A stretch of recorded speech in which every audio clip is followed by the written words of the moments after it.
good afternoon po, Mrs. Bartolome. Student nurse Patricia nga po pala ulit from PLM.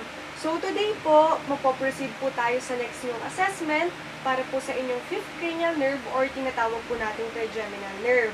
So, i-check po natin ang pandama po ng inyong muka, ang reflex po ng inyong mata, pati na rin po ang paggalaw ng inyong panga. Okay po ba? Okay po. Okay po. So ngayon, mag-i-start po muna tayo sa pandama po ng inyong mukha. Gagamit po ako nitong cotton balls, pati po nitong cotton buds na ilalapat po sa inyong noo o tinatawag natin na ophthalmic division, sa inyo pong pisngi o tinatawag na maxillary division, pati po dito sa bandang panga o tinatawag natin na mandibular division.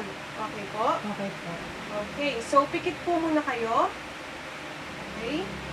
Ngayon po, sasabihin niyo po sa akin kung may nararamdaman po ba kayo o wala po kayong nararamdaman. Okay po? Opo. Okay. Meron po. Meron. Meron. Meron.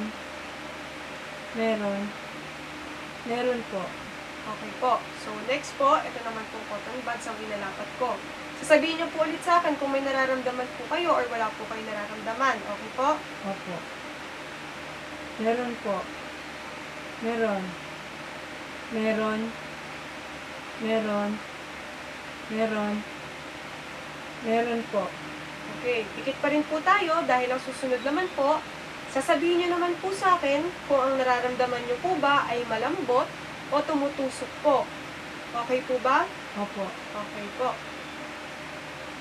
Natusok po. Malambot po. Malambot po. Tumutusok po. Malambot po. Tumutusok po. Okay po. Ngayon naman po, pwede na yun na pong imulat ang inyong mata. Okay po.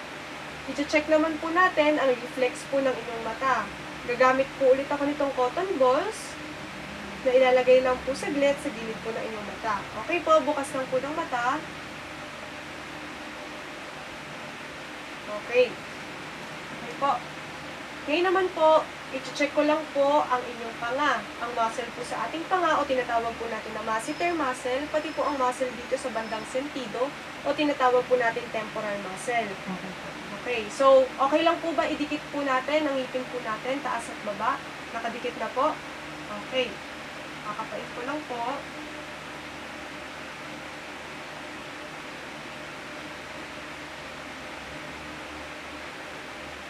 Okay, so okay naman po ang muscles. Ngayon po, ilalagay ko naman po dito ang aking kamay. Subukan niyo pong ibuka po ang inyong bibig. Okay? Ngayon naman po, subukan niyo pong igalaw po ang inyong panga magkabilang gilid. Okay. Okay, so, Mrs. Bartolome, okay naman po lahat ng ating assessments. Ibig sabihin po, wala naman pong problema sa inyong fifth cranial nerve or tinatawag po nating trigeminal nerve. Sa ngayon po, wala po ba kayong mga katanungan? Wala naman po. Okay po. So, dahil okay naman po lahat, muli po maraming salamat Mrs. Bartolome, student nurse Patricia nga po pala ulit from PLM. Okay po, mamaya po may mga babalik pa po ng mga nurses para po magbibigay din po ng assessment sa inyo. Salamat din po. Sige po, thank you din po.